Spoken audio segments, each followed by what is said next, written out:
So in today's video, we're going to take a look at the Boss RC-500 and compare it to the Boss RC-10R. We're going to break down some of the key features and also some of the differences so you can clearly understand which loop pedal you should consider picking up.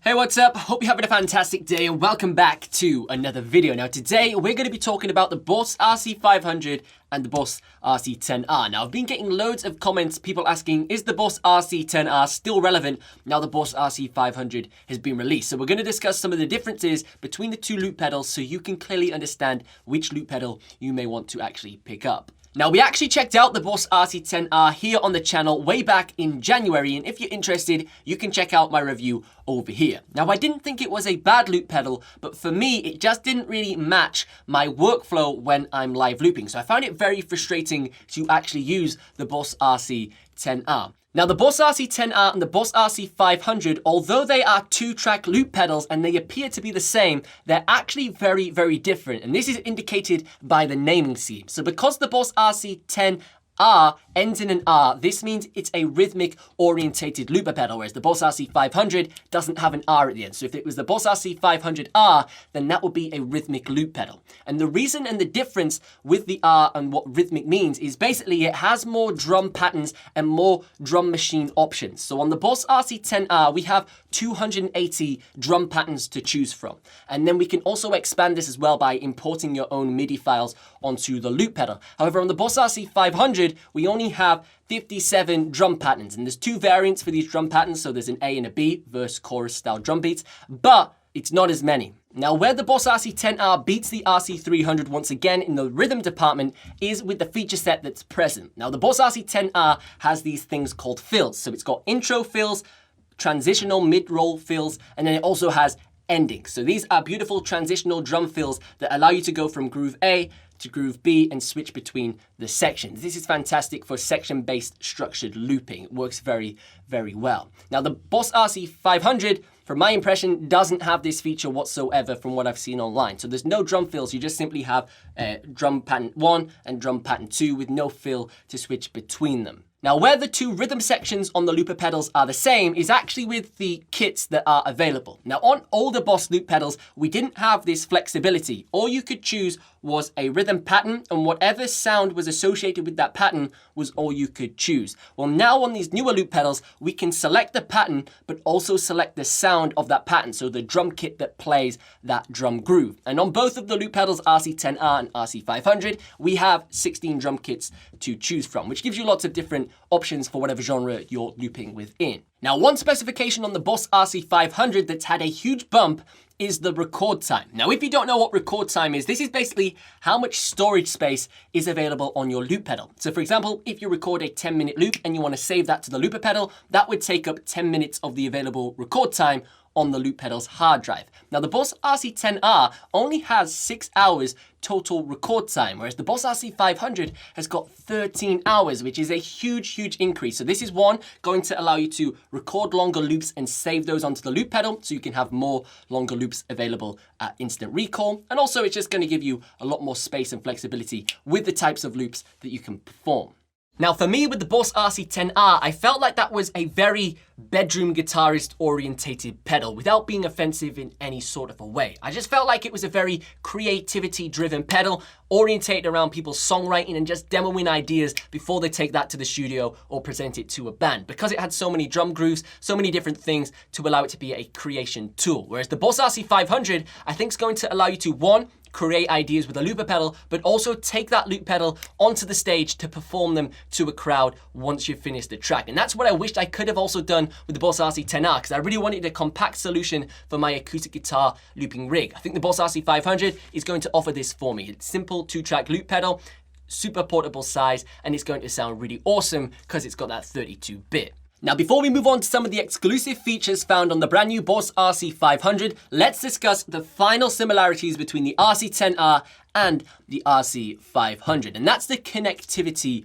options. Now, both of the looper pedals are rocking Boss's brand new MIDI connections, which are the tiny TRS cables that transfer the MIDI data, which is obviously downsized the traditional 5-pin MIDI connection to a headphone size cable. And also, both of the loop pedals are still using mini USB Type-B. I wish the Boss RC-500 had USB Type-C because it's a much more modern and faster connection, but hey, you just gotta take what you can get. Now, originally when I got the Boss RC-10R, I wasn't a huge fan of the innovation Boss had made with the mini MIDI jacks because I didn't have anything that was compatible with this connection. I had to get loads of like adapters to use my old MIDI stuff with the new Boss stuff, and I just found it really, really annoying. However, because Boss have now released more pedals with this connectivity feature with the mini MIDI jacks, I'm starting to be converted a little bit because it does save quite a lot of real estate on the looper pedal. But when I get my hands on the Boss RC-500 and start using it in more detail with a lot of the newer products, I'll let you know what I think. So let's actually discuss some features that are exclusive and brand new to the Boss RC-500. And first off, let's actually talk about the loop effects. Now, the Boss RC-10R has no loop effects. The only effect that's available is the reverb that's exclusively limited to use with the onboard drum patterns. Now, in the Boss RC-500, we have got 4 effects. We've got beat repeat, beat shift, beat scatter, and we also have vinyl flick. Now, the cool thing about vinyl flick is basically when you stop the loop track, it's going to do a vinyl noise, like boom, boom, boom, boom, boom, like when you try and stop a vinyl, which I think will be quite interesting on how you could actually use that. The Boss RC-500 as well does have a built-in reverb, but just like on the Boss RC-10R, that is exclusive to the rhythm section.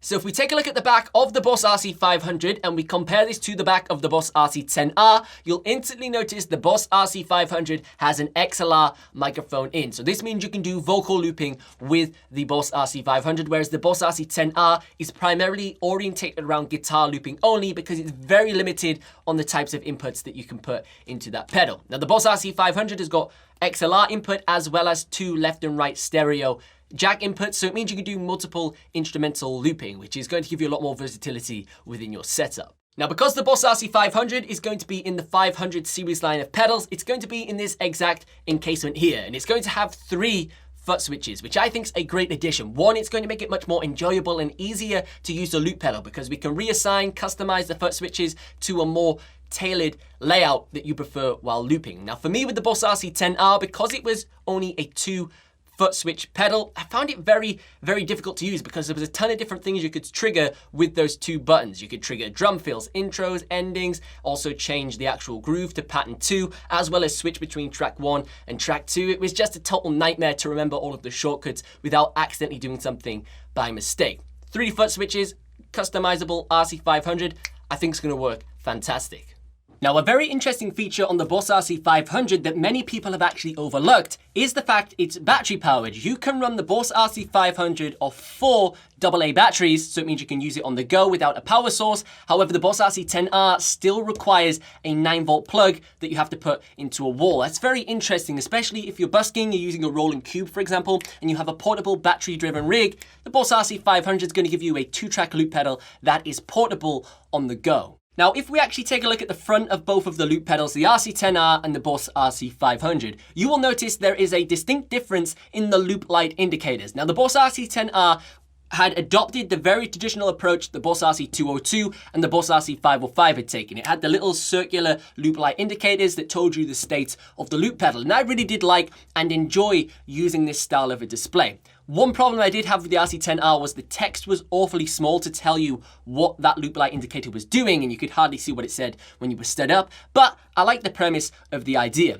But what I do really like is the Boss RC-500's brand new LCD display. This has totally never been seen on a Boss line of loop pedals before. It's now the standard LCD display, but it's also the loop light indicator. It shows you the state of the loops, and it also tells you what you're doing, whether you're recording, overdubbing, playing. So it's going to give you a lot of visual information that you can process while you're actually performing.